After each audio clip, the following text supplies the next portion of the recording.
Before the Lunar New Year holiday last week, the ruling Democratic Party announced that it will aim to pass a bill requiring media outlets to pay punitive damages for spreading false information or quote-unquote fake news. This would apply not only to portal sites, YouTube and other social media platforms, but controversially, traditional news media such as newspapers and TV broadcasters have been included as well. While the ruling party has called this bill necessary to help victims of fake news, as well as protect people's rights, social stability and trust, opposition parties have described it as an attempt to oppress the media and silence critics of the administration. To debate this issue today, we have two guests with us now in the studio. First, we have Dr. Choi Ji-eun, the international spokesperson for the ruling Democratic Party. Hello, Dr. Choi. It's good to have you back with us. Happy to be back. Thank you. And sitting next to her, we have Jun-seok, a former executive vice representative of the main opposition People Power Party.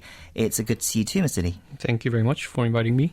Yes, I hope you both had a good Lunar New Year break, and we appreciate you both making the time to come in today. Let's jump right in. This new bill is aimed at tackling the issue of fake news. I want to start by asking you both, how serious is this issue in South Korea currently? Let me start with you, Dr. Choi. Well, I think the fake news is a global phenomenon. Not only it's serious in Korea, but also everywhere. The truth is that now we have the internet world, lots of SNS, personal account, and also YouTube and one-person channel. These fake news are spreading much more rapidly than before. And I also saw some SNS or portal publish fake news only to make money. And that right now we cannot really punish them. We cannot really stop them with the current situation. So I think that's the reasons we want to make a new bill which could have stopped such a fake news spread and generations. And to you, Mr. Lee, as well. The ruling party is not the only party that's a victim to fake news. It's something that everyone has to deal with, right? Right. So according to my memory, like one of the early major intervention of fake news into Korean politics was the mad cow disease protest in 2008. If you recall, like I remember watching a debate on TV, and a lady over the phone claiming that she lives in the U.S. Said that in U.S. groceries they are obliged to have a special tag or a label for beef from cows older than 30 months, and that interview with that lady actually brought up this whole issue of 30-month-old cows. So, and I mean, she claimed that they put those tags on because they are more prone to the mad cow disease, the beef from cow older than 30 months. And I lived in the States till 2007, which is like a year before then. And I never saw such a tag or a label on beef. So, I mean, that was a total fake news. But I mean, because of that, like there was this whole protest going on, and people had to burn down police buses, and I mean, like Lee Myung-bak had to climb up the mountain and sing like "아침 이슬," the song, and I mean, the whole thing, like it was a total turmoil, and we know how costly fake news can be in political situations. So I mean, definitely, as you pointed out, the victims are everywhere. And people who are trying to gain advantage from it are everywhere. So, I mean, there should be something to it, but, I mean, not this kind of new bill that just prohibits, like, fake news. Okay, so let's get into that bill then. Dr. Choi, can you explain for us more about this bill? Why is the Democratic Party pursuing it, and what will it do exactly? Yeah, I mean, as you all mentioned that the fake news has been widespreading, and the situation even got worse after the COVID-19 outbreak started. So the ruling party aims to restrict the spread of fake news by punishing such news generator. So several bills are currently proposed and discussed.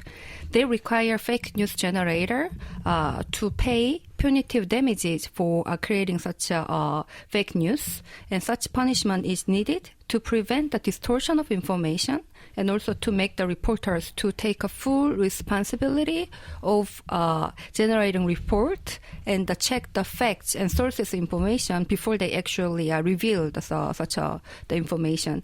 And I think this is particularly important in Korea, as citizens' trust in media is relatively low compared to other developed economy. Can you give us an example of fake news that this bill is trying to tackle? You mentioned COVID-19 earlier. Yeah, I think the fake news related to COVID-19 vaccine could be a good example. I saw even some conspiracy theory related to COVID-19 vaccine. Some I saw on online media is that the Pfizer vaccine could change our DNA, and it also has a microchip implemented by Bill Gates, the Microsoft founder. So those, I think, is really a conspiracy theory. But there are also misinformation revealed by conventional media. For instance, one media says that 6 people died after receiving the Pfizer vaccine, which is partially true because 6 out of 10,000 people who participated the clinical test for the Pfizer vaccine have died, but 4 out of 6 were in control group, so they have not even received the vaccine. And also those 2 died. We do not actually know the reason of their death, and there is nobody confirmed that it's related to vaccine yet. So without explaining that, just say 6 people died after participating the clinical trial of the Pfizer vaccine is misinformation. But such information is spread very rapidly, and those information actually reduce the citizens' trust in vaccine, and making the people hesitant to actually get the vaccine. So those misinformation actually have a very cost. It's costly for the social, for society to overcome the COVID-19. So Mr. Lee, Dr. Choi has laid out for us why the Democratic Party is pursuing this bill and some of the fake news examples that has even cost lives. What is the concern from the opposition parties on the concerns that you have, you've already expressed? There's not much place for a fake news to stand on if the government is actually trying to provide full information and correct information to the public. Say, regarding the vaccine issue, I mean, we have listened to many remarks from the government and changing remarks about the time when the vaccination starts. Before they said it was, people will get vaccinated by second quarter of this year. Most of the elderly are going to get vaccinated by then. But now they are changing their remarks and saying that they are trying to finalize it by third quarter. And regarding the safety of vaccine issue, they said before they had made a deal with AstraZeneca, a vaccine manufacturer, they said that they will rely on authorizations from FDA and the EU authorities to actually analyze the safety of vaccines. But now, today, they announced that AstraZeneca vaccines are safe for the public without those authorizations from other countries. So, I mean, these kind of changing remarks make people very confused. And I mean, that's the point where it becomes very vulnerable to fake news because people... So are you saying what the government said is fake news, or are you saying that's what leads to fake news? That's what leads to fake news because they have really contradicting facts laid out for the public. So, I mean, if the government was to really, come down to this vaccine issue, they had to lay out the facts to the public very promptly from the beginning. So you're saying if the government had a clear line about and being transparent about, say, for example, the vaccines, there would be less speculation and less fake news disseminated about it. Right. So up to date, we still don't have a clear number of how many bottles of vaccines are going to be ready by this quarter and second quarter. And we don't have a clear schedule up to this point. So, I mean, that's an issue that has to be resolved on the government side. Okay, Dr. Choi, how would you respond to that? That it's partly the government's responsibility because they haven't been transparent enough with many issues. Well, I think COVID-19 vaccine is only one example about the fake news, but there are a lot of fake news on a portal or SNS that they publish fake news only to make money. So I don't think that we shouldn't blame for everything. We shouldn't blame government for everything, even including the some unintentional fake news of those YouTubers who want to make money. And also, I think more fundamental issue is the environment of the media in Korea. While I was working as an international spokesperson of the ruling Democratic Party, I had a chance to compare the foreign media versus the Korean journalist. Korean media tend to focus on the speed instead of the quality of the report.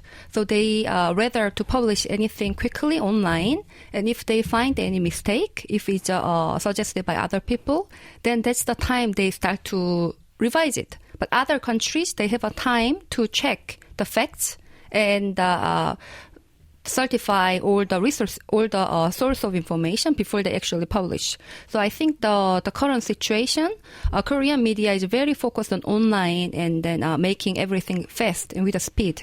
But other countries, like revising the information or having a wrong source of information is like highly punished. So I think the current situation make a Korean news have a much more like misinformed information. So I think the fundamental situation of Korean media need to be revised. This is not related to which party has the power or which government has in the power.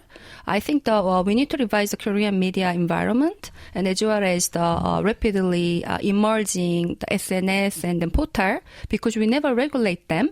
And currently, let's say one YouTuber make some fake news, and he will get a fine about like a couple of $1,000, but he make $1 million by generating fake news.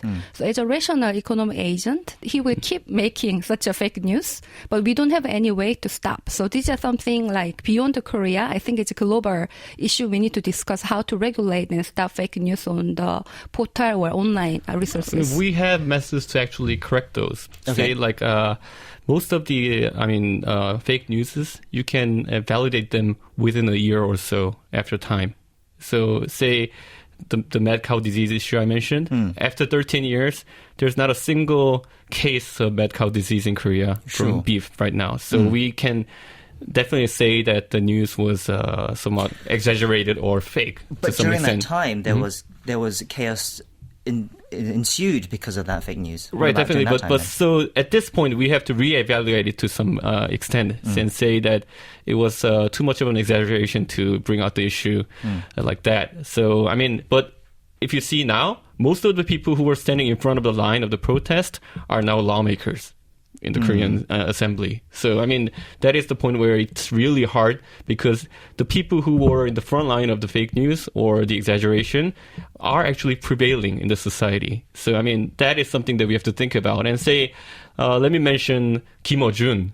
He definitely made a lot of accusations and made a lot of conspiracies. Sure. Kim Jun is a famous host of a news show on a local broadcaster here as well. Very left-leaning, many would say. He's definitely prevailing in his radio show and all those stuff. And he made very false and fake remarks on, say, he almost said that like the Seworo, the boat, was actually intentionally sunk by some evil people. And that is too much of an exaggeration, I will say. Or, those kind of remarks have to be re-evaluated at some point.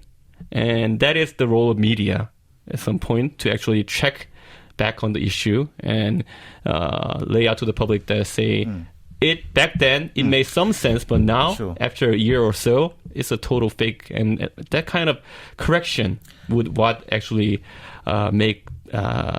clean up all the messes created by the fake news. Dr. Che, many people have also pointed out that their concern is that this bill and this law, if it does come into effect, would infringe upon press freedoms, and it would scare press to try to write stories that might be critical to the government. What do you make of those kind of accusations? Yeah, I think that's a valid point indeed, and it can be actually misused if people invent a wheel, actually want to misuse. So I think the question is that who decides what is fake news? Who decides what is false and wrong?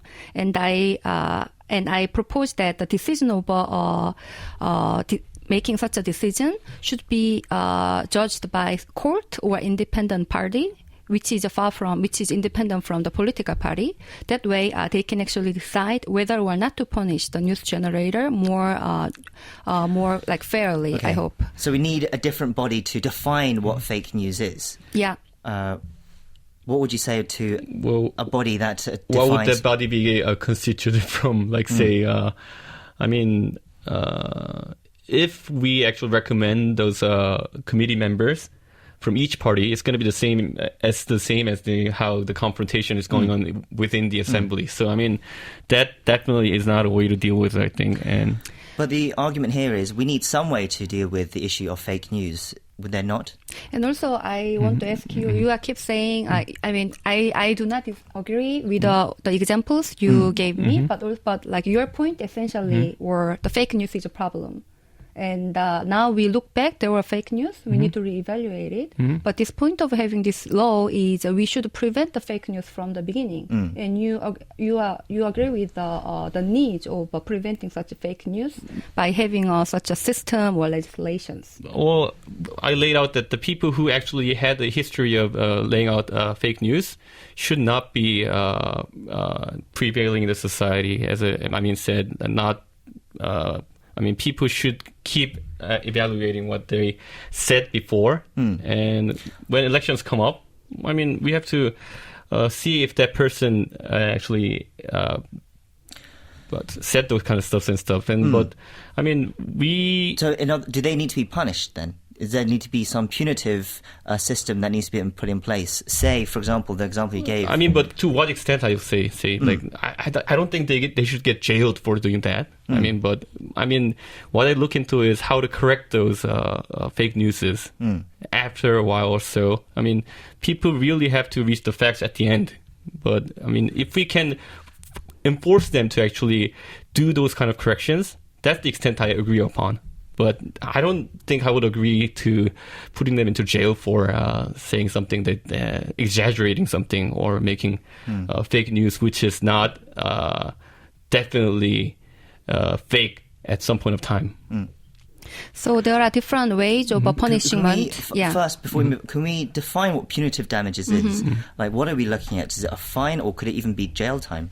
So currently there are several bills are proposed, and the majority of them are actually talking about fine. And this fine is how to define this, how much is the loss or damage created by the journalism or the fake news is debatable.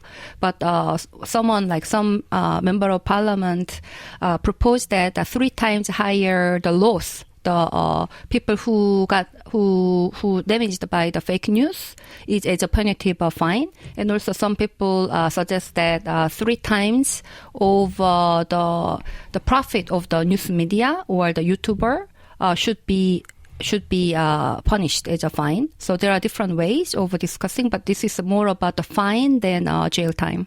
Okay, but as I mentioned, in the mad cow disease protest, they burned down 13 buses. Who's going to pay for them in that case? It's virtually impossible to actually come up with a fine to make up for those losses. So what is your suggestion to prevent fake news? What do you want us to do? So from my own point of view, as a politician, I face these kind of situations where a media posts a false statements about me, and all I ask for them is say 10,000 people read that article, so I want my response posted along with it, and I want at least 10,000 people to look at it. So that kind of correction into the false information about me would be more critical. I don't really want them to pay me a whole lot of money for my losses. I just want my losses to be recovered to the same extent. That is actually the part of the bill. So the bill proposed the correction of misinformation. And at least it have to be at least 50% of the content about the initial misinformation, and they have to reveal it publicly. That's a part of this bill include. It's not only fine but also correction of information. But I think fundamentally making this news media have a different cultural changes to be very careful about their sources and facts of the news before they put out is important, and having such fine or having such a system can actually force them to change their behavior. Just to wrap up there, Mr. E, you're saying fake news is an issue, but this bill isn't the right way to go forward. Well, not to punish them in a harsh way, I would say, but actually engage them to actually make them corrections to what they have done wrong. Say, damage to my reputation, say, from a fake news is irreversible to some extent, but I want them to make as much as efforts as possible. I don't want them to pay me like dollars to actually cover up for their damage they have given to me. So, but in my view, Mr. Lee fully agree with this law because this bill particularly includes what you described. Well, I'm not sure he would quite put it that way, but unfortunately we have to end it there. That was a very lively discussion and one I think many listeners around the world would be interested in as well because many countries are facing this issue as well. We've been speaking to Dr. Choi Ji-eun, the international spokesperson for the ruling Democratic Party, as well as Mr. Jun-seok, the former Supreme Council member of the main opposition People Power Party. Thank you both for your time today. Thank you.